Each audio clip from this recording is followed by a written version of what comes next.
Bienvenidas y bienvenidos a un programa más de matemáticas, primer grado de secundaria. Recuerden que en Aprende en Casa tienen la finalidad de que durante la contingencia sigan teniendo la posibilidad de desarrollar conocimientos sobre temas correspondientes a las asignaturas del grado que cursan.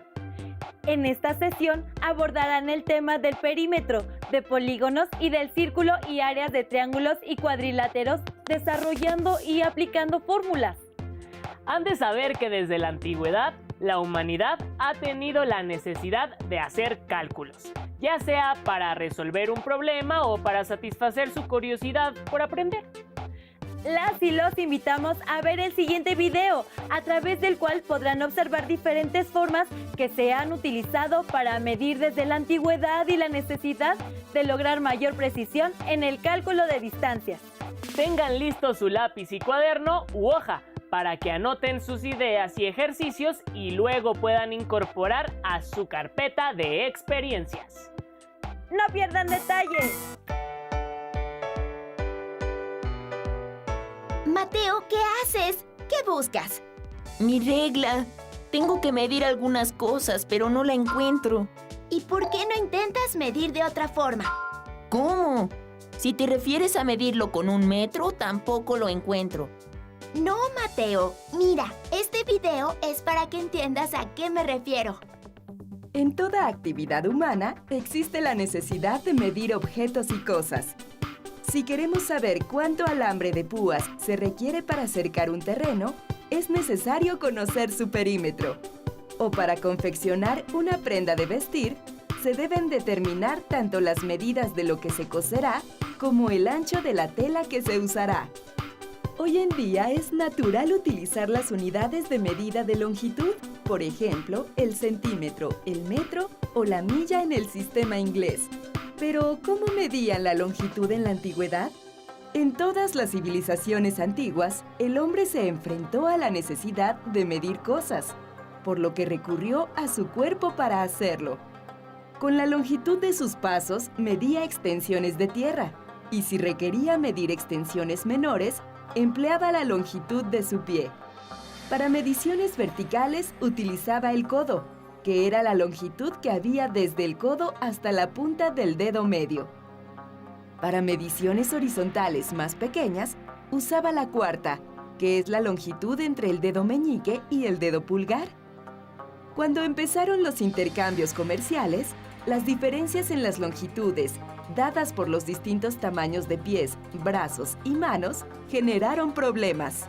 Entonces, fabricaron instrumentos de medición que tuvieran una medida estándar, la cual se basaba posiblemente en las dimensiones del cuerpo del emperador o gobernante en turno. Así, los egipcios esculpieron, en el muro de piedra de un templo, la longitud patrón del codo, cuya medida actual es de 52.5 centímetros. Para que cualquier persona pudiera comprobar el instrumento de medición que había fabricado en piedra o madera. Los chinos usaban reglas metálicas construidas a partir del chi, unidad de medida obtenida de la longitud del antebrazo. En la actualidad, el chi sigue siendo una unidad de medida tradicional en China. Su longitud es de 1/3 de metro, es decir, 33.3 centímetros. Para medir longitudes mucho más grandes en la antigua Grecia y en Egipto, utilizaban los estadios, cuya medida varió según la época y el lugar. Los romanos, por su parte, determinaron la milla romana, que equivalía a 1000 pasos. Los chinos utilizaban el li, aunque su valor variaba según la época y el lugar. En la actualidad se ha estandarizado en 500 metros. ¿Y cómo medían el perímetro de la tierra que poseían o de los campos que cultivaban? Los babilonios vivieron en Mesopotamia, una fértil llanura entre los ríos Tigris y Éufrates. Como consecuencia de las obras de canalización y regadío que se servían de las aguas de los ríos para regar sus tierras y de las inundaciones provocadas por estos, tuvieron que resolver problemas de medición de la tierra. Asimismo, las inundaciones provocadas por el río Nilo en el antiguo Egipto obligaban a los agrimensores o tensadores de cuerda, como los llamó Heródoto, a recalcular las lindes de los campos año tras año. Las herramientas básicas eran una varilla de codo para mediciones cortas y una cuerda de calibración de 100 codos para mediciones largas. Estas cuerdas eran anudadas en intervalos de igual distancia. Luego se extendía la cuerda alrededor del terreno y bastaba contar los nudos para conocer su perímetro. Uno de los primeros ejemplos de una medición de terreno, utilizando medios matemáticos, se encuentra en el antiguo Egipto. La Gran Pirámide, construida alrededor del año 2700 antes de nuestra era en Giza, demuestra los conocimientos egipcios de las técnicas de la agrimensura, pues esta exhibe una base casi perfectamente cuadrada y sus 4 lados están situados directamente al norte, sur, este y oeste. ¿Conoces cuál es la longitud de un paso largo tuyo? ¿De tu pie, de tu cuarta o de tu codo? Mide todas estas longitudes con una regla y recuérdalas, porque te pueden servir en cualquier momento para tener una buena aproximación de la distancia de tu casa a la escuela, del largo de una tela, del perímetro de un terreno o la talla de tus zapatos, entre muchos otros casos. ¡Qué interesante! Ahora puedes usar tus dedos o pies para medir, Mateo. Sí, será lo primero que haré al llegar a casa. ¿Se imaginaban todas las formas en que en la antigüedad calculaban las distancias? ¿Cómo medirían si no tuvieran una unidad convencional como el metro? Conocer la longitud no es cosa menor. Por ejemplo, si requieren cercar un terreno con alambre, es importante que sepan cuánto alambre necesitarán, y para ello es necesario que identifiquen el perímetro del terreno. Acompáñenos a ver el siguiente video, a través del cual conocerán una figura muy peculiar. Esta es el copo de nieve de Koch.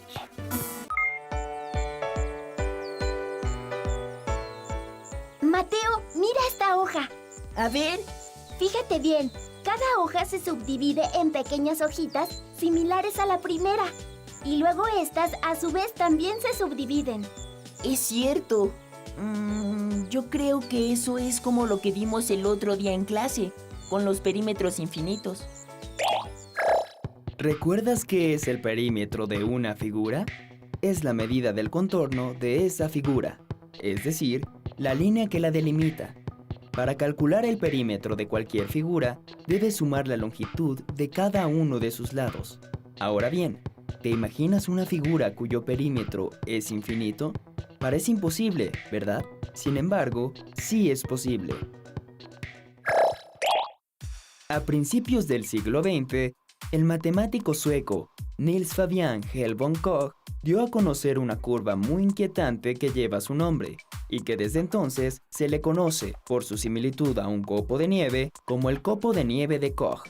Maestro, ¿podría decirnos cómo se construye el copo de nieve que lleva su nombre? Claro, fíjate bien. Para construirlo, se inicia con un triángulo equilátero. Toma uno de sus lados, divídelo en 3 partes iguales y elimina el segmento de en medio. Luego, sustitúyelo por otros 2 segmentos de la misma longitud. Si el segmento que eliminaste continuara ahí, junto con estos 2 nuevos segmentos, formaría un nuevo triángulo equilátero. Repite este proceso en cada lado. Este tipo de proceso, en el que se repite varias veces la misma acción, se llama proceso iterativo, y cada una de las repeticiones se conoce como iteración. Los resultados de una iteración se utilizan como punto de partida para la siguiente iteración. Entonces, en cada segmento que surge en la figura, se debe seguir el mismo proceso. Cierto es que cada vez los segmentos serán más pequeños, pero puede seguir así de manera infinita. A la curva que se obtiene con este procedimiento, le puse mi nombre, la curva de Koch. Como dijimos al inicio de esta cápsula, mostramos esta figura para poner un ejemplo de perímetro infinito. Ahora tenemos un nuevo reto. ¿Cómo calculamos el perímetro de una figura así? Para empezar, si cada lado del triángulo original mide 1 metro, su perímetro es de 3 metros. Ahora, tomemos un lado del triángulo. Al aplicar el proceso iterativo a este lado, obtenemos 4 segmentos, cada uno de 1/3 de metro, como puedes ver en la pantalla. Luego, la longitud del segmento que medía 1 metro, mide ahora 4/3 de metro. El triángulo equilátero con el que se inicia el proceso tiene 3 lados iguales. Entonces, hay que repetir el proceso con los otros 2 lados. Si nuestro primer segmento mide 4/3 de metro, debemos multiplicar esta cifra por 3 para saber cuánto mide el perímetro de nuestra nueva figura, una vez que hemos realizado la primera iteración. El nuevo perímetro de esta primera iteración es de 4 metros. ¿Recuerdas cuánto medía el perímetro de nuestro triángulo original? ¿Cuánto aumentó? Volvamos con nuestra figura. Ahora tenemos 12 segmentos que miden 1/3 de metro. A cada uno de ellos hay que aplicar la iteración. Si en la figura original la medida de cada lado se dividió entre 3, ahora hay que hacer lo mismo. Cada segmento de la nueva iteración medirá la tercera parte de 1/3 de metro, es decir, 1/9 parte del metro original que medía cada lado. Entonces, cada segmento que medía 1/3 de metro tiene ahora un perímetro de 4 veces 1/9, es decir, 4/9 de metro. De cada lado de nuestro triángulo original, obtuvimos 4 segmentos, y de cada uno de esos 4 segmentos, salieron 4 segmentos nuevos. Ahora vamos por partes. En el caso del segmento rojo, el perímetro es de 4 veces 4/9. El resultado de multiplicar 4/9 por 4 es 16/9 de metro. ¿Hasta ahí está claro? Recuerda que si algo no te queda claro, puedes regresar el video. Además del lado rojo, tenemos el lado azul y el lado verde. Eso implica que debemos multiplicar los 16/9 por 3. El resultado son 48/9. Y si dividimos 48 entre 9, obtenemos 5.333, y así podríamos seguir escribiendo 3 de manera infinita. ¿Recuerdas cómo se llama este tipo de decimales? Ahora reflexiona. ¿Cuánto medía el perímetro de nuestro triángulo original? ¿Cuánto medía el perímetro después de la primera iteración? ¿Cuánto mide el perímetro después de la segunda iteración? Si se continúa con el mismo razonamiento, vemos que en cada iteración el perímetro aumenta poco a poco. En matemáticas, a los objetos cuya estructura se repite a diferentes escalas se les conoce como fractales. Busca en internet otros fractales, como el triángulo de Sierpinski o el fractal de Mandelbrot. Entonces, en un fractal, mientras más segmentos agregas, el perímetro sigue creciendo. ¡Es infinito! Sí, pero ahora me quedé pensando en algo. ¿El área de un fractal también es infinita? No, el área de un fractal es finita. Puedes construir la curva de Koch en una hoja de papel y nunca se saldría de la hoja. ¡Sorprendente! ¿Qué les pareció el copo de nieve de Koch? ¿Podrían trazarlo? Las y los invitamos a que lo tracen y a que calculen su perímetro. En el siguiente video se muestra cómo se debe calcular el perímetro de otra figura peculiar, que es el círculo. Pero además, para aprovechar aún más las actividades del video, las y los invitamos a que busquen rápidamente una aguja y una hoja blanca, a fin de que puedan replicar a la par un experimento muy interesante. Bueno, pues, veamos el video.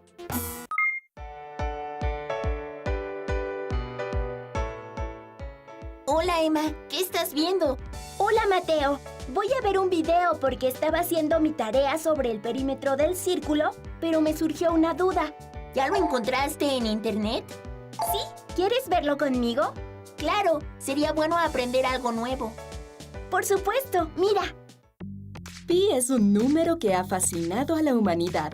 ya que desde tiempos antiguos se ha trabajado intensamente para conocer sus decimales o encontrar formas para determinarlos. Desde que el ser humano empezó a hacer mediciones, constató que el diámetro de un círculo cabía 3 veces y un poco más en la longitud de la circunferencia. Es decir, que si dividía el perímetro de cualquier círculo entre su diámetro, obtenía 3 y un poco más. Pero justo saber cuál era ese poco más ha sido un gran reto. Los egipcios, que ya conocían la relación que existe entre el perímetro del círculo y su diámetro, encontraron que la fracción 256 sobre 81 era una buena aproximación para el valor de pi. Los matemáticos griegos dedicaron mucho tiempo para encontrar valores para pi. Arquímedes de Siracusa fue el primero en calcular de manera científica el valor de pi. Aproximó el área de un círculo al encontrar las áreas de 2 polígonos regulares. El polígono inscrito dentro del círculo y el polígono dentro del cual el círculo estaba circunscrito. Como el área real del círculo se encuentra entre las áreas de los polígonos inscritos y circunscritos, las áreas de los polígonos dieron el límite superior y el inferior para el área del círculo. Además, Arquímedes sabía que no había encontrado el valor de pi, sino solo una aproximación dentro de esos límites. De esta forma, demostró que pi estaba entre 3.1408 y 3.1428. En Europa, a lo largo del siglo XVIII, muchos matemáticos trabajaron para calcular más y más decimales de pi y encontrar mejores aproximaciones. El método de la aguja de Buffon, planteado por el matemático y naturalista francés Georges-Louis Leclerc, conde de Buffon, permite obtener un valor aproximado del número pi y que tú puedes realizar en la escuela o en tu casa. Para hacer el experimento necesitas una aguja o alfiler, hojas blancas y un plumón o lápiz. Traza en una hoja rectas paralelas con una separación igual a la longitud de una de las agujas. Ahora deja caer la aguja en el papel un cierto número de veces. En cada lanzamiento, la aguja puede cortar una de las líneas o quedar totalmente entre 2 de ellas. Cuenta el número de veces que lanzas la aguja y denótalo por n. Cuenta el número de veces que la aguja cortó a una de las rectas y denótalo por c. Luego, si multiplicas a n por 2 y lo divides entre c, verás que el resultado es muy cercano a pi. Entre mayor sea el número de lanzamientos, mayor será la aproximación a pi. Haz el experimento donde se lance al menos 200 veces la aguja para que tu aproximación a pi sea mejor. A finales del siglo XVIII, se demostró que las cifras decimales de pi son infinitas y no periódicas, porque no presenta algún patrón de repetición. El valor de pi es aproximadamente igual a 3.14, 15, 92, 65, 35, 89. Sin embargo, para hacer cálculos basta considerar algunos decimales. Por ello, cuando calculas el área o el perímetro de un círculo, consideras que pi equivale a 3.14 o a 3.1416.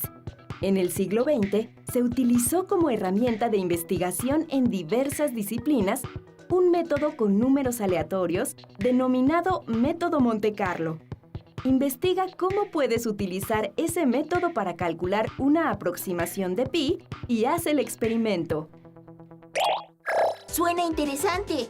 Vamos a investigar, ¿no? Sí, cerremos la pestaña del documental y vayamos al buscador.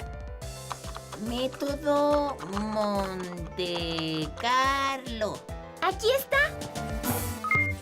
Ahora tienen un conocimiento que les aproxima a entender el número pi y con ello a comprender aún más el significado del perímetro del círculo. Hasta aquí dejarán las actividades del perímetro de las figuras, ya que en otras sesiones profundizarán más en este tema. Recuerden guardar sus productos de esta sesión en su carpeta de experiencias. Cuando regresen a clases con su maestra o maestro, podrán retomarlos. Tengan presente colaborar en casa, ayudar a la familia y fomentar la paciencia y la tolerancia. Ahora es el momento para ello. Les recomendamos leer el libro El hombre que calculaba, particularmente su capítulo 11, pues en él se enfatiza qué es medir. Por el momento llegamos al final de esta sesión, pero mientras nos volvemos a encontrar para una sesión más de matemáticas primer grado de secundaria. Las y los invitamos a continuar en Aprende en Casa. ¡Hasta luego!